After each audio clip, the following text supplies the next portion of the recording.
এগুলো একটা বিতর্ক সৃষ্টির প্রয়াস। আমাদের প্রধান উপদেষ্টাও বারবার বলেছেন, বিতর্ক সৃষ্টি হয় এমন কোনো জায়গায় আমরা হাত দেব না।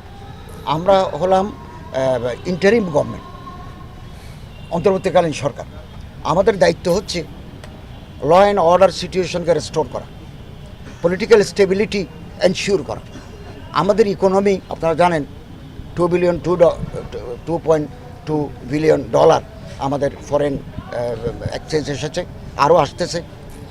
তো এটাকে যদি আমরা একটু বাড়াতে পারি, আরও বেশি বাড়াতে পারি, এবং একটা কনজেনিয়াল অ্যাটমসফিয়ার যদি দেশে তৈরি হয়, যখনই তৈরি হবে, আমরা নির্বাচন কমিশনকে ঢেলে সেজে একটা সুষ্ঠু, অবাধ, ইম্পার্শিয়াল নির্বাচন দিয়ে নির্বাচিত দলকে ক্ষমতা হস্তান্তর করে আমরা বিদায় নেব। মসজিদ ভাঙা হোক, মন্দির ভাঙা হোক, এগুলো গর্হিত কাজ। এগুলো যেগুলি যেভাবে আছে সেভাবে থাকা দরকার। আমরা আপনাদের মাধ্যমে দেশবাসীকে জানাতে চাই, এরকম যদি কোনো ইনসিডেন্ট হয় যেখানে আমাদের কমিউনাল হারমোনি, আমাদের ভ্রাতৃত্ববোধ নষ্ট হয়, আপনারা আমাদের জানালে আমরা মুহূর্তের ভিতরে সেটা আইনগত ব্যবস্থা নেব। আমরা মনে করি ধর্মীয় প্রতিষ্ঠানে, বিশেষ করে উপাসনালয়ে যারা হামলা চালায় তারা মানবতার শত্রু, তারা ক্রিমিনাল।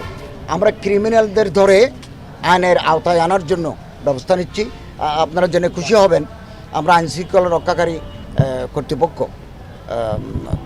আমাদের স্বরাষ্ট্রমন্ত্রীর মিলের আয়তনে আমরা বিভিন্ন মন্ত্রণালয়, আইজিপি, ডিজিএফআই, এনএসআই, কোস্টগার্ড আমরা মিটিং করেছি। আমরা মিটিং করে জেলা প্রশাসক মহোদয় বাংলাদেশের আমরা ওনাদেরকে জানিয়ে দিয়েছি যে মাদ্রাসার ছাত্রদেরকে এই পূজার সাথে সম্পৃক্ত করলে তারা মন্দির পাহারা দেবে।